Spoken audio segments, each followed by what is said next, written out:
many of you are here to hold, be, and generate the light. Some of you will not be frontline activists. That's not your design. It's not your job. So for some of you, it can be very uncomfortable to touch on some of the more, shall we say, shadowy or hidden aspects on the planet. And yet we will tell you that that will be more and more a part of the conversation as you go through the coming decade. But, and this is a big, important but, every single day, your path, your way, your job, if you like, can be to generate, create, and experience light on the planet. You doing that is important vibrationally. The person who is sat in their house watching the fear-based news channels and worrying about AI or worrying about the world is not actually elevating the planet in any way, shape, or form.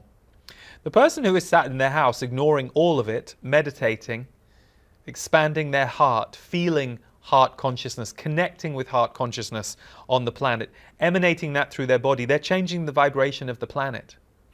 Now, the judgmental human ego says, oh, but they're not doing anything. They're just avoiding, they're escaping. No, they're not. They're generating very necessary energies. You could say that the person who is addicted to the news cycle is actually addicted to the fear cycle. And what they're doing is regurgitating fear over and over again because they haven't figured out how to go beyond it. So, we say this not to cast judgment on one person or the other, but we say this to remind you that yes, these are tumultuous times. Yes, this is a difficult time on the planet in many ways. And yes, also what is true is you are alive. And many of you are here to elevate consciousness, elevate humanity. Doesn't mean you're perfect all the time. Doesn't mean you're constantly doing it 24/7. But the beauty of elevating consciousness is you also get to experience an elevated consciousness in your daily life. And guess what? The more people experience elevated consciousness, the more they start to notice low vibration.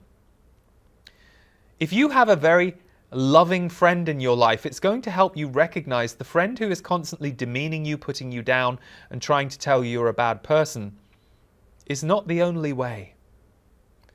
So for those of you who are here to create uplifting experiences for humanity, that work is very important. It is you weaving higher consciousness, heart energy, and elevation on the planet. And so we understand the human mind and the human fear system that needs to look at some of these threats that you see around you right now.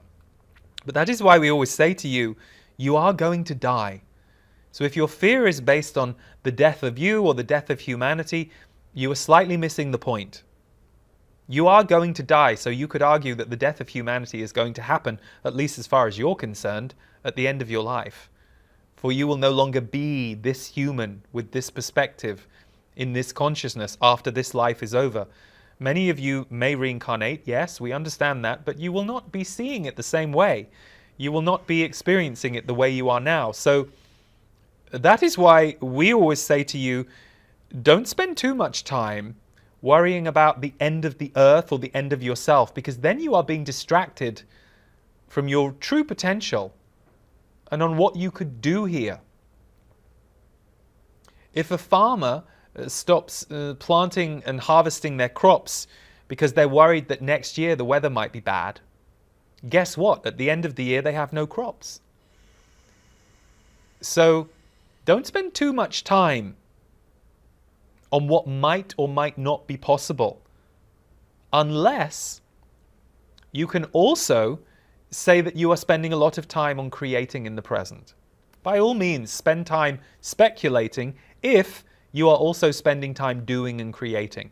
But if you are honest with yourself and you realize all you're doing is speculating about fear for most of your day, you have lost your connection to life. You have lost your connection to light. You have lost your connection to spirit. And here's the great news. You're not supposed to be disconnected from any of those things so you can get them back. But first, you have to know that your connection to life, light, and spirit is why you are here. It is why you are here.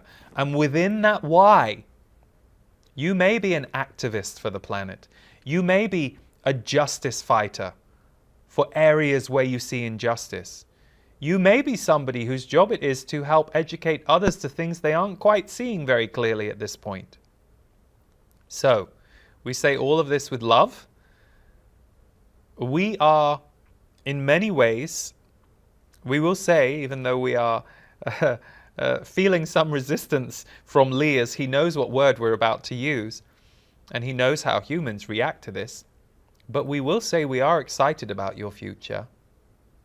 We are excited about your future because the past, as it has played out, and its shadows needed to be exposed in this time for any of you to experience another level. So when we say we're excited about your future, that can be triggering for some of you. It can make you annoyed, upset, angry. The part of you that wants to believe you are doomed wants to attack the part of us that just said we're excited. It's all interpretation. Words are interpreted by you, and then you react based on how you interpret that. We're excited that you're alive today, because to be alive and to be conscious from our perspective is an extraordinary thing. But we are excited about the revolution and the evolution that is happening on Earth right now because it's needed. You cannot carry on the track you're on. And the track you're on is currently being commanded by too few of the population. So, this is the reclamation age. Even though it will take place over quite a period of time, there will be a reclamation of humanity, of Earth, of you. But you can start today with yourself. Will you reclaim yourself? Will you allow yourself to rise in all your multidimensional glory?